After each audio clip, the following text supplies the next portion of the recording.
네, 안녕하세요. 소설가 김씨입니다. 제 소개를 간단하게 하자면 아직 소설가는 아니고 소설가 지망생이지만 언젠가 소설가가 되겠다라는 생각으로 소설가 김씨로 제 채널명을 지었습니다. 소설 읽는 걸 아주 좋아합니다. 그래서 제 채널은 소설 습작을 하면서 읽고 있는 소설들에 대한 리뷰를 남기는 영상으로 아마 채워질 것 같습니다. 앞으로 자주 채널에 찾아주시면 감사하겠습니다. 오늘은 역사상 최고의 소설을 다뤄보려고 합니다. 역사상 가장 최고의 소설은 무슨 소설일까요? 바로 톨스토이의 전쟁과 평화입니다. 뉴스위크에서 좀 시간이 지났죠. 2009년도에 세계 100대 명저를 선정을 했습니다. 그때 1위가 전쟁과 평화로 뽑혔습니다. 한 15년 정도가 지났지만 여전히 전쟁과 평화의 영향력 그리고 파괴력은 똑같지 않을까 싶습니다. 사실 분량이 어마어마해서 지금 1권부터 4권까지 되어 있는데 쉽사리 읽기가 좀 어려운 게 사실입니다. 그럼에도 저는 한 작년 한 해 내내 틈틈이 읽어서 완독을 했습니다. 읽으면서 가장 좋았던 부분에 대해서 리뷰를 해드리겠습니다. 제가 가장 좋아했던 부분이 바로 나타샤와 안드레이의 공작의 사랑 이야기인데, 이 나타샤가 바로 오드리 헵번이 분한 역할입니다. 둘은 나이 차가 꽤 있어요. 안드레이 공작은 이미 결혼을 했고, 하지만 아들을 낳으면서 원래 부인이 죽게 됩니다.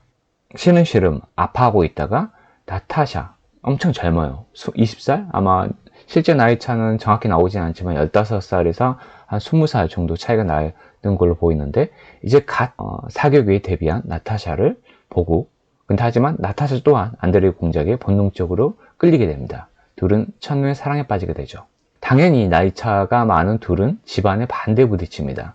물론 안드레이 공작의 집안이 귀족의 레벨로 따지면 엄청 높아요. 그래서 안드레이 공작의 아버지가 나타샤의 집안이 별로 급이 안 좋으니까 반대를 하고, 오히려 당연히 나타샤의 집안에서는 안드레이 공작이 이미 결혼을 한번 했었고 그 다음 나이 차가 많기 때문에 반대를 하죠.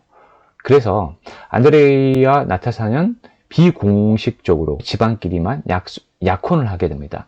약혼을 하고 안드레이는 1년간 아들 교육을 위해서 해외에 나가게 됩니다. 이게 안드레이 공작의 아버지가 안드레이와 나타샤의 약혼과 결혼을 허락해 주는 조건이었습니다. 지금 감정은 일시적인 거기 때문에 1년이 지나면 그 사랑이 식을 거다. 근데 만약에 1년 동안 해외에 나가 있다가 돌아와도 그 사랑이 지속된다면 그때는 허락해 주겠다라는 조건을 걸고 말하는 거죠. 그런데 이제 한창 어린 이제 20살 갓 된 나타샤는 어떻게 됐을까? 1년 동안 처음에는 안드레이 공작을 그리워하고 애달파하지만 우리로 따지면 얼굴 천재 차은우급의 아나톨, 나이대에 비슷한 젊은이를 보고 또 사랑에 빠지게 됩니다. 그래서 어떻게 됐을까요? 결국에 야반 도주를 계획하지만 그 직전에 둘은 발각이 되고 아나톨은 거기서 도망을 가고 안드레이는 그 뒤를 쫓게 됩니다.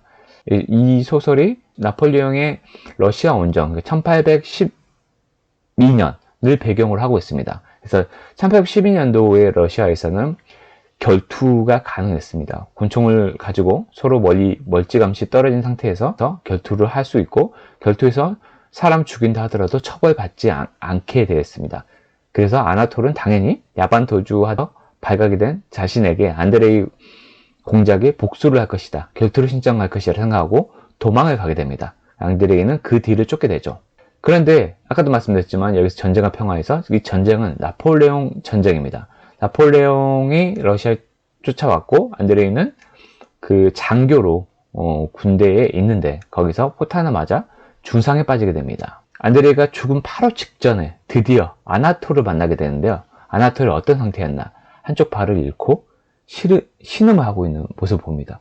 그렇게 애타게 찾아서 죽여버리겠다라고 생각했던 아나톨이 다리 하나를 잃고 여자처럼 울고 있습니다. 실제로 소설 속에서 여자처럼 울고 있다라는 표현을 씁니다. 근데 안드레이는 곧 자기가 죽을 것 같다 라고 느끼고 있는 거죠. 그 상태에서 안드레이의 생각을 톨스토이가 묘사하는데 이 부분이 아주 매력적입니다. 한번 인용해 보도록 하겠습니다. 그래, 그다. 그렇다. 나와 이 남자는 괴로운 인연으로 단단히 이어진 것 같구나. 안드레이 공작은 눈앞의 사실을 아직 뚜렷이 이해하지 못한 채 이렇게 생각했다.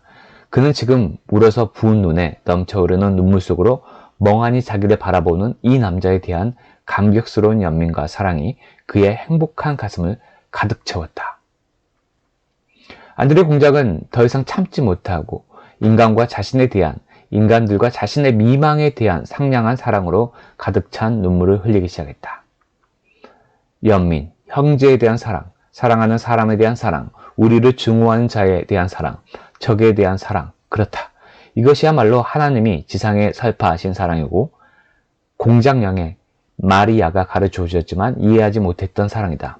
그래서 나는 삶에 미련이 있었던 것이고 만약 내가 살 수 있다면 이것이야말로 내게 남은 유일한 것일 것이다. 그러나 이제는 너무 늦었다. 나는 그것을 알고 있다. 라고 이제 표현하는 부분인데, 이 부분에서 원래 톨스토이가 잘 아시죠? 뼛속 깊숙한 크리스찬이었어요. 그리스 정교를 엄청 믿었죠.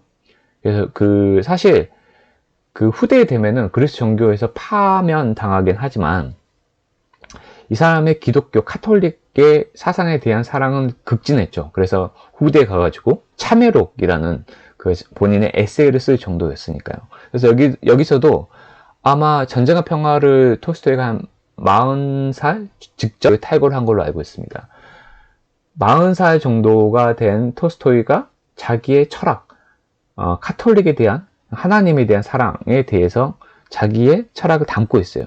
아무리 적이라 하더라도 적까지 사랑할 수 있는 사람이 되어야 된다 라고 이제 강조를 하고 있는데요. 이 부분이 사실 되게 좀 많이, 저는 개인적으로 많이 와닿았습니다. 과연 근데 저는 정말 제 연인이 있다 그러면, 제 연인을 뺏은 그런 남자가 있다 그러면 용서할 수 있을까요? 죽음 직전에 가면은 이런 감정을 느낄 것 같은데, 근데 이제 우리가 문학을 읽는 이유가 직접 경험하지 않아도 간접적으로 우리가 죽기 직전에 깨닫지 말고 나는 지금 살아생전에 지금 멀쩡한 상태에, 이런 상태에 이를 수 있도록 노력해보자 라는 어떤 인생의 철학을 좀 배우기 위해서 문학을 읽는 게 아닐까 라고 저는 생각하기 때문에 대단히 감동을 받았습니다. 자, 하지만 안드레이가 살아납니다. 그래서 근데 여기서 중요한 것은 안드레이가 또 살아나지만 또 반전이 있어요. 또 반전이 있고, 그리고 정말 막장 중에 막장이 없어요. 불륜, 그 다음에 야반 도주, 이런 건 아주 기본이에요. 그 다음에 나타샤가 또 나중에 누구랑 또 어떻게 되거든요. 제가 이제 지인들에게 아주 농담처럼 얘기하는데, 톨스토이야말로 지금 시대에 태어났으면 김은숙 작가? 누구나요? 하여튼 더 글로리 뺨치는 막장 드라마를 쓸 수 있는 아주 뛰어난 아침 드라마 작가가 됐을 거다라고 말할 정도로 정말 그의 소설은 정말 재밌습니다. 사실 톨스토이의 전쟁과 평화 사권이 다 끝나갈 때쯤에는 안타까워서 페이지를 넘기기 싫을 정도였어요. 너무 재밌다.